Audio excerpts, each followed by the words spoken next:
So my aunt just talked to Todd is the assistant to the county commissioner. He's like the county commissioner's right-hand man.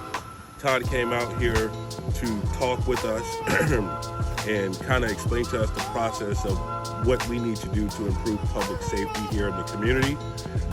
So what he did was he came out here, he took some pictures, he listened to what I had to say, he listened to the impacted resident that lives here, my aunt. We talked about a young man by the name of AJ, who we would like to say to his family, we do give our condolences to you on the passing of AJ. He got hit by a car traveling on his skateboard on the 23rd of April. So we wanted to try to improve public safety. We have a ballpark here, there's a school here, we should have sidewalks here. It should have been done a long time ago, but like Todd said, it's a small corridor where nobody really knows. So people like us get forgotten. So the purpose of this meeting today and this neighborhood walk today was to show Todd, it was his first time in this part of town, what exactly we're going through. And he was actually able to see people speeding down the street, driving crazy, firsthand how dangerous it is. So right away, he's going to, contact us. He's going to reach out to the people that actually control this, the boards, the committees, and we're going to get something moving. Now, it is a process. It's not something that's going to happen overnight, but this is the first step. It's communicating, talking to your elected officials, and trying to come up with a plan of action. So we want to thank County Commissioner Gary Bradford's office, Todd, Paula. We want to thank Pasco Connect for coming out and covering this. Thank you, Candace. We want to thank Mrs. Dawkins, the Pinehill resident, who came out and told us about this tragic story of this young man who lost his life and about some of the things the residents are needing here. So we're going to get some solutions for the people here. Stay tuned.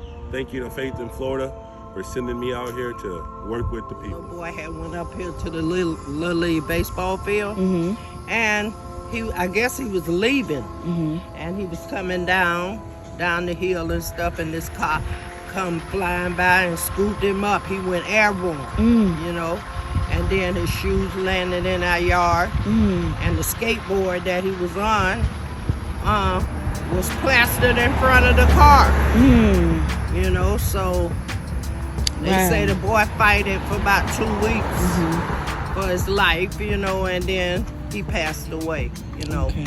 And we were wondering what happened, how he was doing, but, we didn't know until we seen the state trooper out here, investigating it. Right. So did anybody come and ask you all questions?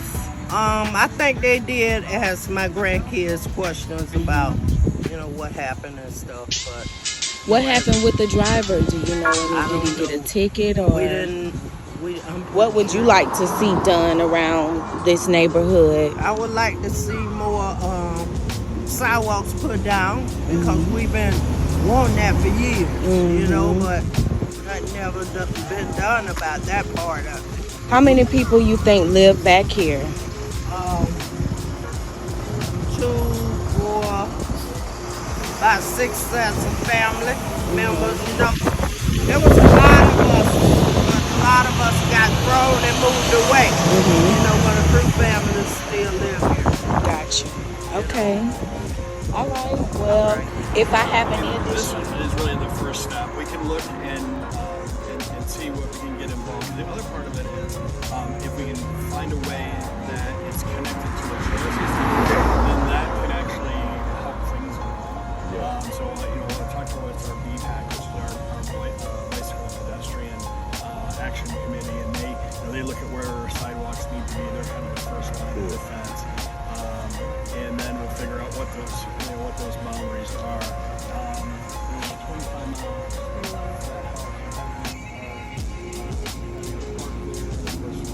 The Little League plays there.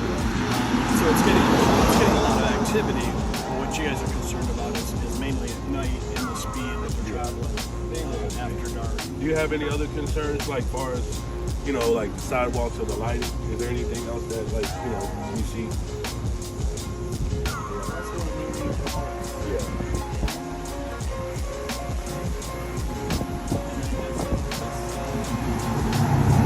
Is this new management down here?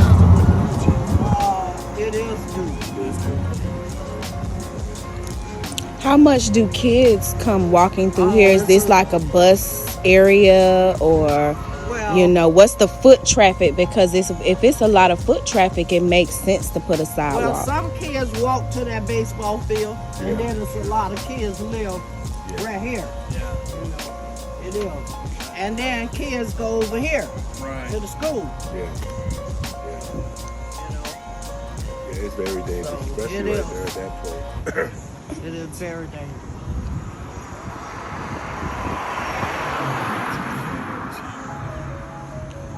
Yeah, we were just talking. We were talking about, I was asking Todd about. It's so confusing to figure out who owns what. Like we know this is county, but like right across the street, that little parcel is city. And Right. He was explaining to me. Cemetery, He city. explained to me that they annex out certain parts and to their little incorporated city limits. That's why it's kind of a little confusing, like a jigsaw. So, if it were just one side, it was all county, that'd be one thing. If it was all of the city, and it's likely, I'm thinking all that side is going to be the city. Challenge with the sidewalks there. It's already got house sidewalk to be. It's a cost possibly have it. Hopefully, Duke Energy with all the money they have made this year, maybe like right. Yeah. Video games and charging their iPad, their phone, Right. and everything else. It seems like it's getting more expensive too, ain't it? So what type of test you said that needs to happen? You were saying Traffic study is probably the first. And they may have some of that information. I just don't know. Okay. Because this is, we just did the upgrades on the park. It is redid the baseball fields there. So What made you make that right there? I never understood that. This used to be flat. Remember back in the day? Well, are you from here? I live here. No. This your first time here? Welcome. Welcome to Pinehill.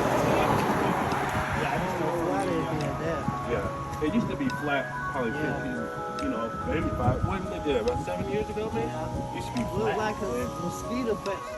Yeah. If anything, yeah. If anything, it's a mosquito pest. So a traffic study Yeah. would be the first one.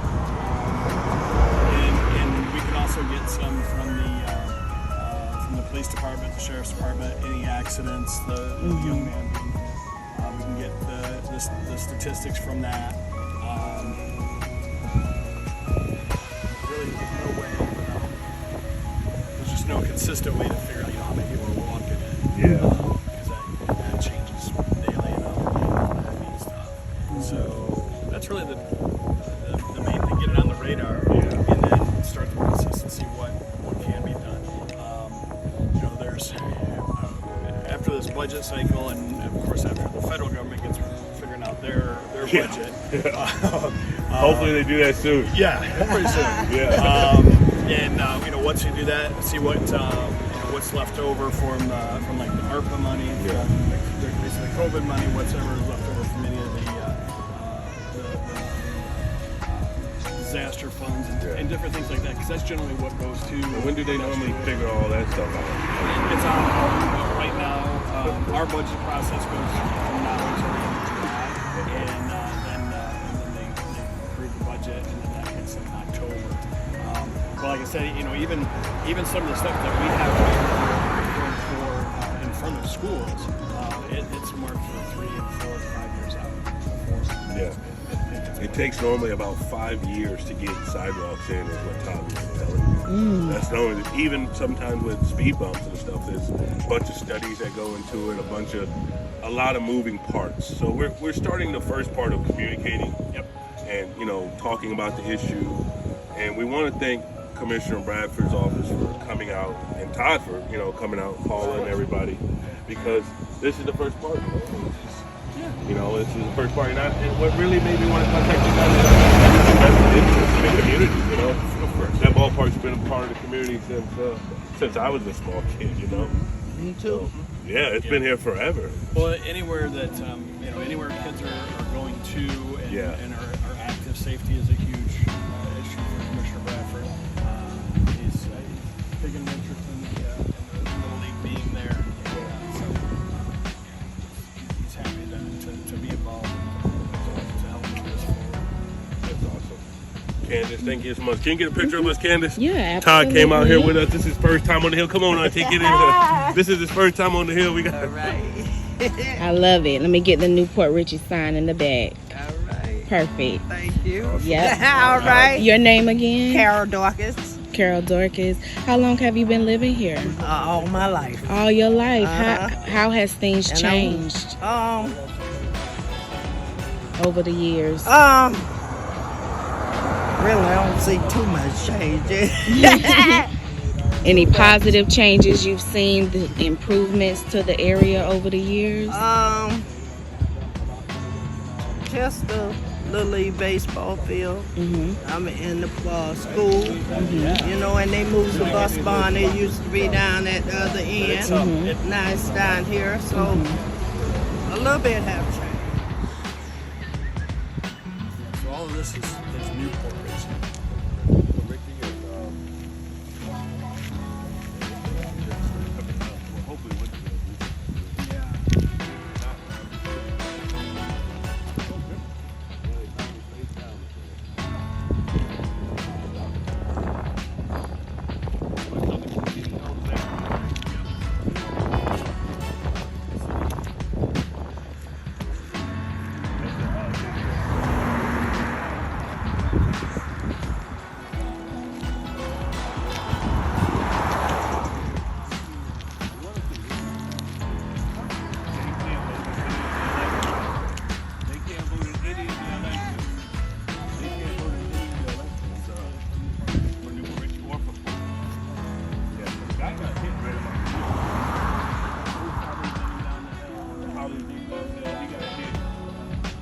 Richie came out and they said, man, we've been trying to get the city and the county to come together for quite some time to figure something out because, and also the residents are saying, it's not really at dark time. I mean, you see how people dart down the road now, like it's the Kentucky Derby or something. Yeah. So what do you think would be more better? Speed bump? You think or sidewalk? What do you think would actually be the most quickest thing to help? Even speed bumps aren't quick. Yeah. Because what speed bumps take, I don't know. I can't speak for Newport Richie what their process is, but we actually have to get numbers that justify a traffic study, and a traffic study that has to go. They have to do that. It takes a period of time, and then the number of people on the stretch of road have to literally vote. You know what a PVAS is? No. So in Pasco County, our roads are our private property. So whatever, like this house has this portion of road. In the county they maintain the roads, but they don't repave the roads. Yeah. They Like this one right here is a private road. Right. Yeah. This is an example. But when it's time for paving, you're responsible for the cost of it. Okay, gotcha. So it's a balloting process. So every parcel that is part of the road with speed bumps, they would have a vote on it. Yeah. And city, county, and cemetery, so there's free right there that don't even vote. Yeah, right. That's how it's so confusing. Like when you're trying to tell the residents, okay, well, we can try to talk to someone on your behalf, but who do you talk to when it's like so? Like you said, this parcel belongs to the county, this parcel belongs to the city, and it's so jigsaw. It is. Why is it like that? Because the cities can, as long as they can provide services to the residents and the businesses, they can annex that property. That's what they've done over time. They've annexed those parcels in, and that makes their city. It's just, I've always wondered why this is like in the county, but not in the city of Newport Richie, and support review for that matter. But yeah, you have. There's right now there's only 5. Hey, Carol, 5 cities. come here, Carol. She's a resident. She's a resident. There's only 5 cities in Pasco County. Yeah. That's what makes it kind of unique. The rest of it's all unincorporated. And so you got chartered counties and unchartered counties, unincorporated. That's what we are is Pasco. So we support the cities as best we can, but whatever their boundaries are, it's up to them. Hey, Auntie, this is Todd from County Commissioner Bradford's office. Good to meet you. We're out here talking about, we talked about the young man that got hit by the car. Oh yeah, that was sad. It really was. It's unfortunate. Yeah. They drive too fast on this road. They really do. Yeah. So this goes down. Is there a commercial area down there? So yeah, that's commercial down at that end, right? Yeah. Commercial, and then kind of down there is industrial commercial. You know, you got the county owns property over there too. So you guys own the baseball field, Right. but they own like I think the little pit there or whatever. Their little gas fill up or whatever. But yeah, so it's kind of hard to figure out who owns what. But like you said, it's all parceled out and. Yeah. Let's see if that's. I'm sure that's steady and Newport.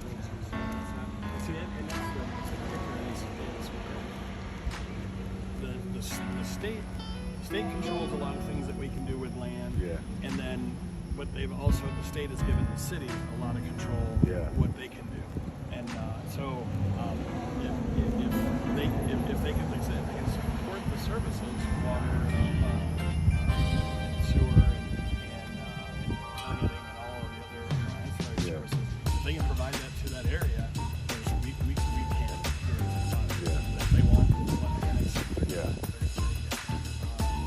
so we'll get out the map and we'll draw some lines out. We'll get the smart people and GIS services. They're the math people. It ain't me. It ain't me. We're just here to help the people. That's all we can do. Well, thanks, man. Yeah. And I appreciate you. Got my card.